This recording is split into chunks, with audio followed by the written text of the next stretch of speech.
sila ang magkakapatid na naulila sa nanay, na ngayon ay nakatira sa sira-sirang bahay. At ang tanging tatay na lang nila na may sakit ang nagsusumikap para sila ay makapagtapos ng pag-aaral at may makain sa araw-araw. Bili po kay Papa kasi po, kahit po na naghihirap kami, hindi niyo po kami pinapabayaan. Bili po kay Papa kasi kahit po nahihirapan po siya, kahit po sobrang init, nagtatrabaho po siya. Kahit po sobrang mabigat po yung tinatrabaho niya, nagtatrabaho pa rin siya. Tsaka, kapag wala po kami nakakain, nauupahan siya kahit wala siyang pambayad para naman pakain kami. Hindi nga solution. Kinala na lang sa tawag.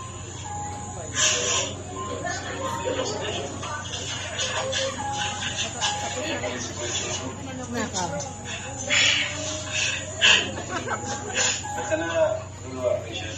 Naalala mo lang yung mga hirap ni Papa. Opo. Kasi, nauwi siya dito. Masakit yung katawan. Minsan po, kahit po masakit yung katawan niya, pagka umaga mapasok na naman po siya sa trabaho.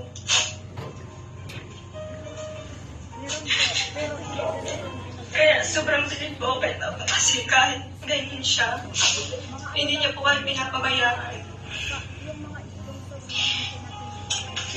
Proud po ako kasi siya po yung naging papa ko. Yung iba pong tatay, kapag wala na po yung asawa nila, iniiwan na po yung mga anak. Pero si Papa, hindi ko iniiwan kahit sobrang hirap.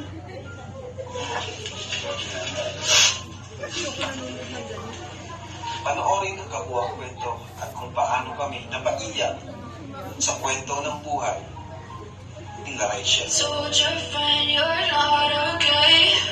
And tell me what's wrong, why you never said you felt that way.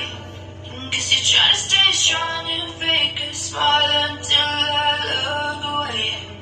But I've known you too long, it hurts to watch your blue eyes fade to gray as you fade away. As you fade away.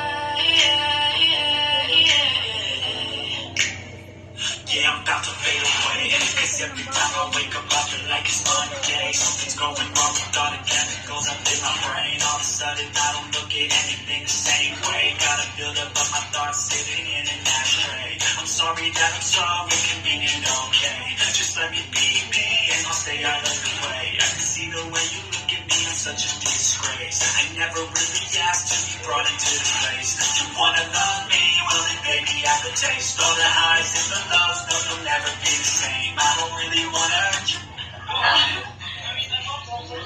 Ito po yung pagkakataon ko para pasalamatan kayo. First time na. Masaya ako kasi naranasan ko to. Pati ang pamilya ko naranasan to. Salamat po sa inyong lahat. Bakit ba?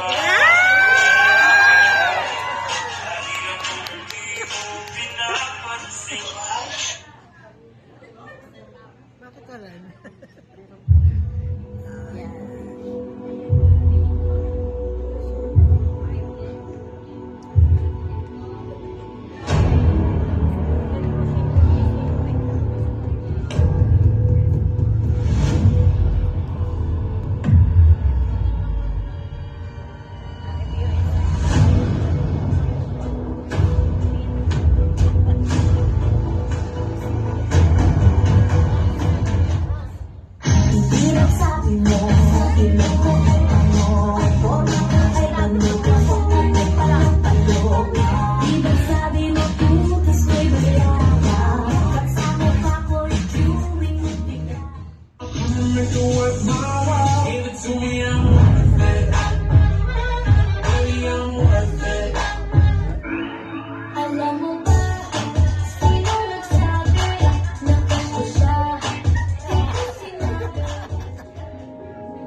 Magaan na ba ang iyong paghinga?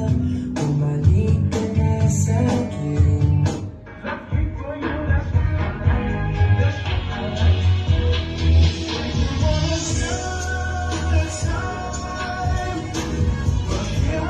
Nagmahal na kaya ng pagkaalanganin. Huwag yan sabi, mas mukha akong lalaki kaysa sabi. Hindi ko maipaliwanag ang lahat. Ikaw ang laging hinahanap sa pagkasal ko.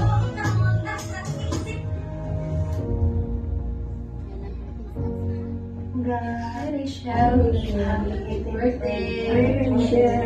Happy birthday. Wishing you all the best and good luck. More blessings to come.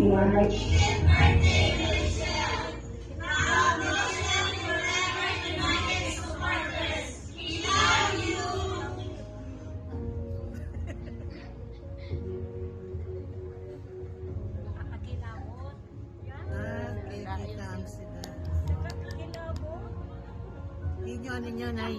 Oo. Si Janet Bukid. Oo. Si ano sila pag gumawa niya? Ah, okay.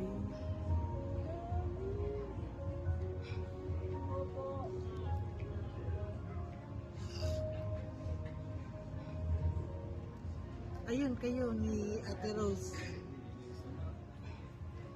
Ayun si Ate Rose. Ayun ikaw, Nay. Si Love. Ah, Si Tita El. To our dearest Rachel, happy 18th birthday, Langga. Congratulations on reaching these momentous milestones in your life. Langga, may your 18th birthday be the start of an incredible journey. As you step into adulthood, may you always find yourself surrounded by love, blessings, and endless opportunities.